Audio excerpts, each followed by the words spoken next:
Hi everyone, welcome to X and Y class 6. So നമ്മൾ ഒരുപാട് എനർജികളെ പറ്റി പഠിച്ചിട്ടുണ്ട് അല്ലേ. അതുപോലെ തന്നെ നമ്മളുടെ എനർജി, ഇലക്ട്രിസിറ്റി ഒക്കെ ജനറേറ്റ് ചെയ്യുന്ന നമ്മുടെ ഡാമുകളെ പറ്റിയൊക്കെ നമ്മൾ കേട്ടിട്ടുണ്ട്. പക്ഷേ ഏതൊക്കെ രീതിയിൽ ഈ എനർജി അല്ലെങ്കിൽ ഇലക്ട്രിക്കൽ എനർജി പ്രൊഡ്യൂസ് ചെയ്യുന്നുണ്ടെന്ന് നിങ്ങൾക്ക് അറിയോ? സോ നമുക്ക് അതിനൊരു സ്പെഷ്യൽ ആയിട്ടുള്ളൊരു മെത്തേഡ് അല്ലെങ്കിൽ നമ്മൾ ഇതുവരെ കേൾക്കാത്തൊരു മെത്തേഡ് നമുക്ക് നോക്കാം. ദാറ്റ് ഈസ് OTEC അല്ലെങ്കിൽ ocean thermal energy conversion. So എന്താണ് ഈ ഓഷ്യൻ തെർമൽ എനർജി കൺവേർഷൻ എന്ന് പറഞ്ഞാൽ? സോ ഇതിൽ നമുക്ക് ഓഷ്യൻ ഉണ്ടല്ലേ, അപ്പോൾ നമ്മുടെ കടലുമായിട്ട് ബന്ധപ്പെട്ട എന്തെങ്കിലും ആയിരിക്കും. പിന്നെ എന്താണ് തെർമൽ ഉണ്ട്. തെർമൽ എന്ന് പറഞ്ഞാൽ എന്താണ്? നമ്മുടെ ടെമ്പറേച്ചറുമായിട്ട് റിലേറ്റ് ചെയ്തിട്ടുള്ള എന്തോ ഒരു ടേമാണ്. പിന്നെന്താണ് നമ്മുടെ എനർജി കൺവേർഷൻ. നമ്മുടെ എനർജി എന്താണ്? കൺവേർട്ട് ചെയ്തെടുക്കുകയാണ്. സോ നമ്മൾ പഠിച്ചിട്ടുണ്ട് നമ്മുടെ എനർജി എന്ന് പറയുന്നത് നമ്മൾക്ക് എന്ത് ചെയ്യല്ല, പുതിയതായിട്ട് നമ്മൾ ജനറേറ്റ് ചെയ്യല്ല ചെയ്യുക. എന്താണ്? എനർജി കൺസേർവ്ഡ് ആണ്. നമ്മൾ എന്ത് ചെയ്യും? ഒരു ടൈപ്പ് ഓഫ് എനർജിയിൽ നിന്ന് നമുക്ക് ആവശ്യമുള്ള ടൈപ്പ് ഓഫ് എനർജി ആയിട്ട് നമ്മൾ മാറ്റും. ഇപ്പം നമ്മളെന്താണ് നമ്മുടെ വിൻഡ് എനർജി നമ്മൾ കൺവേർട്ട് ചെയ്യുന്നത് കണ്ടിട്ടുണ്ട്. സോ വിൻഡ് എനർജി എന്ത് ചെയ്യും? അത് ടർബൈനൊക്കെ കറക്കിയിട്ട് നമ്മൾ അതിനെ നമുക്ക് ആവശ്യമുള്ള ഇലക്ട്രിക്കൽ ഫോം ആക്കിയിട്ട് മാറ്റും. സോ നമുക്ക് നമ്മുടെ OTEC എന്താണെന്ന് നോക്കാം. സോ എന്താണ് ഈ OTEC? OTEC is a process that generates electricity using temperature difference between warm surface water and cold deep water. അതായത് നമ്മുടെ ഓഷ്യൻ, നമ്മുടെ കടൽ നമ്മൾ എടുത്താൽ അതിന് മേലെ എന്തായിരിക്കും? നമ്മുടെ വാം ആയിട്ടുള്ള ചൂടുള്ള വാട്ടർ ആയിരിക്കും ഉണ്ടാവുക.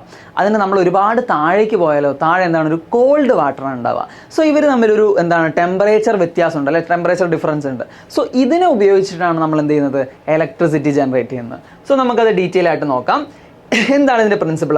OTEC uses the natural temperature difference. അതായത് നമ്മുടെ കടലിൽ നാച്ചുറലി ഉള്ള ഈ ടെമ്പറേച്ചർ ഡിഫറൻസിനെയാണ് ഇവിടെ യൂട്ടിലൈസ് ചെയ്യുന്നത് to create a cycle that turns a turbine which generate electricity. So ഈ ടെമ്പറേച്ചർ വ്യത്യാസം കൊണ്ട് എന്തെങ്കിലും ഒരു സാധനം മൂവ് ചെയ്ത് എന്ത് ചെയ്യുന്നു? നമ്മളെ ടർബൈനെ നമ്മൾ കറക്കുന്നു. ഈ ടർബൈൻ കറങ്ങിയാൽ നമുക്ക് എന്ത് ചെയ്യാൻ പറ്റും? നമുക്ക് ഇലക്ട്രിസിറ്റി ജനറേറ്റ് ചെയ്യാം അല്ലേ. സോ അതെങ്ങനെയാണെന്ന് നമുക്ക് നോക്കാം. ആൻഡ് നമുക്കിവിടെ വാം ആൻഡ് കോൾഡ് വാട്ടർ ഉണ്ട്. അതായത് ചൂടുള്ള വാട്ടർ നമ്മളുടെ സർഫസിലുണ്ട്, തണുത്ത വാട്ടർ നമുക്ക് താഴെയുണ്ട്. So warm surface water is use to evaporate a low boiling point liquid like ammonia. So നമ്മുടെ അമോണിയയുടെ ലിക്വിഡ് എന്താണ്? ലോ ബോയിലിംഗ് പോയിന്റ് ആണ്. ചെറിയ ടെമ്പറേച്ചർ കിട്ടുമ്പോൾ തന്നെ എന്ത് ചെയ്യും? അത് വാട്ടറിൽ, അതായത് ലിക്വിഡ് സ്റ്റേറ്റിൽ നിന്നതാവും നീരാവി അല്ലെ ഗ്യാഷ്യസ് സ്റ്റേറ്റിലേക്ക് മാറും. സോ നമ്മൾ എന്ത് ചെയ്യാണ്? നമ്മുടെ ഈ സർഫസിലുള്ള ചൂടുള്ള വാട്ടർ യൂസ് ചെയ്തിട്ട് നമ്മൾ അമോണിയൻ എന്ത് ചെയ്യാണ്?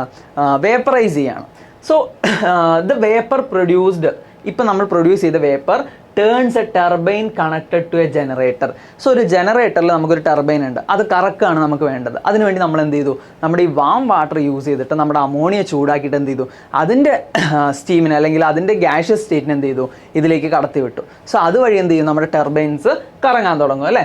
സോ ഇനി നമുക്ക് നോക്കാം. നമ്മൾ പറഞ്ഞു നമ്മുടെ കോൾഡ് വാട്ടറും വാം വാട്ടറും യൂസ് ചെയ്താൽ നമ്മൾ ഇത് ഇലക്ട്രിസിറ്റി ജനറേറ്റ് ചെയ്യുന്നതെന്നുള്ളത്. സോ എങ്ങനെയാണ് ഈ കോൾഡ് വാട്ടർ യൂസ് ചെയ്യുന്നത്?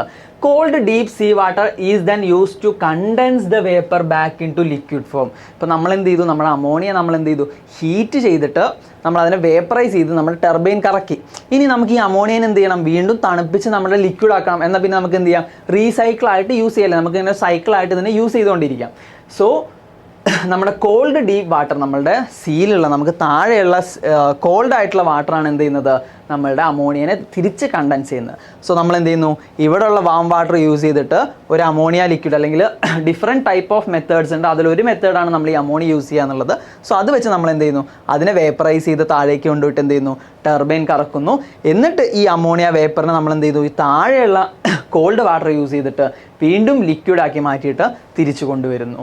സോ അതാണ് ഇവിടെ പറഞ്ഞിട്ടുള്ളത്, completing the cycle and allowing it to begin again. So ഇതിന് സൈക്കിളിനെ കംപ്ലീറ്റ് ചെയ്തിട്ട് വീണ്ടും എന്ത് ചെയ്യുന്നു? വീണ്ടും റീസ്റ്റാർട്ട് ചെയ്യാൻ നമുക്ക് പറ്റും. സോ എന്തൊക്കെയാണ് ഇതിൻ്റെ benefits? OTEC provides A renewable source of energy. ഇതെന്താണ്? ഒരു റിന്യൂവബിൾ സോഴ്സ് ഓഫ് എനർജിയാണ്. എന്താണ് ഈ റിന്യൂവബിൾ സോഴ്സ് എന്ന് പറഞ്ഞാൽ? നമുക്ക് കാലക്രമേണ തീരാത്തൊരു സോഴ്സ് ആണല്ലേ. ഇപ്പോൾ നമ്മൾ സൺലൈറ്റ് അല്ലെങ്കിൽ സണ്ണിൽ നിന്നുള്ള എനർജി അല്ലെങ്കിൽ നമ്മുടെ വിൻഡ് എനർജിയൊക്കെ നമ്മൾ എന്ത് പറയും? റിന്യൂവബിൾ സോഴ്സ് ആണെന്ന് പറയും. ഇപ്പോൾ നമ്മളല്ലാതെ നമ്മുടെ പെട്രോളിയം പ്രൊഡക്റ്റുകൾ കാര്യങ്ങളൊക്കെ എന്താണ്? നോൺ റിന്യൂവബിൾ ആണ്. അത് പ്രൊഡ്യൂസ് ചെയ്യുന്നതിനേക്കാളും സ്പീഡിൽ നമ്മൾ എന്ത് ചെയ്യുന്നുണ്ട്? യൂസ് ചെയ്ത് നമ്മൾ തീർക്കുന്നുണ്ട് അല്ലേ. സോ അതുപോലെ തന്നെ it reduces green house gases, അതായത് ഗ്രീൻ ഹൗസ് ഗ്യാസസിനൊക്കെ റെഡ്യൂസ് ചെയ്യുന്നു. ആൻഡ് ഹെൽപ്സ് ഡീസലൈനേഷൻ ഓഫ് വാട്ടറിൻ്റെ ഡീസലൈനേഷനും ഇത് യൂസ് ചെയ്യുന്നു. സോ നമ്മൾ കൺക്ലൂഡ് ചെയ്താൽ OTEC is a sustainable way to generate electricity using oceans thermal energy. So ഓഷ്യനിലുള്ള ഒരു എനർജി, ആ തെർമൽ എനർജി യൂസ് ചെയ്തിട്ടാണ് നമ്മൾ എന്ത് ചെയ്യുന്നത്? OTEC എന്നുള്ള മെത്തേഡ് യൂസ് ചെയ്യുന്നത്. It involves using warm water and cold water to create the cycle. So നിങ്ങൾക്ക് അറിയാവുന്ന ഇതുപോലുള്ള റിന്യൂവബിൾ സോഴ്സസ് ഓഫ് എനർജി എന്ത് ചെയ്യുക, കമൻറ്റ് ഡൗൺ ചെയ്യുക. സോ നിങ്ങളുടെ സ്കൂൾസിലുള്ള പ്രൊജക്റ്റുകൾക്ക് അതുപോലെ സെമിനാറുകൾക്കൊക്കെ നിങ്ങൾക്ക് യൂസ്ഫുൾ ആയിട്ടുള്ള ഒരു ടോപ്പിക് ആയിരിക്കും. അതുപോലെ തന്നെ കൂടുതൽ കണ്ടന്റിന് ചാനൽ സബ്സ്ക്രൈബ് ചെയ്യുക.